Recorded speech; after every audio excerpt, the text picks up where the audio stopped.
Hey guys, what's happening? Matt Teifke with TRE here. Today I wanted to dive into closing costs. What are closing costs? How do you save money on closing costs? A lot of people have these questions. It's kind of a arbitrary thought sometimes, like, I don't want to pay closing costs. What are closing costs? And I want to kind of dive in. So if you have time, please like, comment, subscribe, and we're going to jump right in.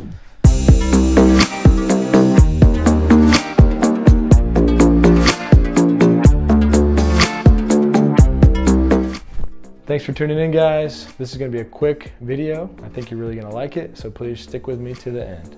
Let's talk about closing costs. Closing costs consist of the dollar items within a transaction that are outside of your down payment. So there's a title policy, and then there's a survey. You're going to have inspections. You're going to have title fees. All of these costs can really add up and be pretty significant at the end of the day, especially if you put it as a ratio to your down payment. So let's just say, for an example, your down payment is $10,000. You have $5,000 in closing costs. That's a 50% increase. So it's really important to understand what these costs are and to understand what you can negotiate on. Typically, title policy fees are set by the state of Texas. Surveys are plus or minus $500. And then what you negotiate as far as who pays title, who pays for the survey, all of these are going to come at the end of the day to determine what is your total cost.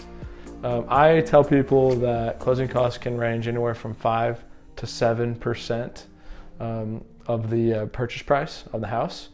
And it's very critical to understand what you're negotiating, because you can save significant dollar amounts if you get the, for example, seller to pay for the title and seller to pay for the survey if you're the buyer.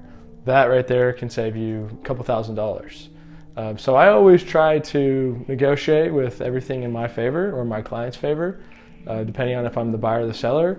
There are standards as far as who typically pays for title, who typically pays for survey, but I throw all those out the window. We like to operate the way that we want to operate, and it never hurts to ask. So I would just say, always ask for the seller or the buyer, depending on which side you're on of the transaction, to pay for these costs. That is the number one way to save money, is to get somebody else to pay for them.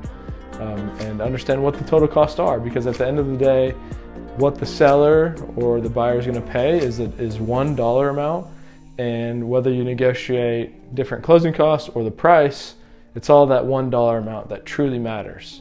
And if you know that dollar amount, then you can kind of pull different levers and affect different variables in the transaction to get yourself the best possible deal. Hopefully you guys find this valuable. We would love to dive in more. We can do any kind of video, talk specifically about title, survey, whatever it may be. We're here to add as much value as we can. Please comment, like, subscribe, share. We're here to help, and thank you guys for tuning in today.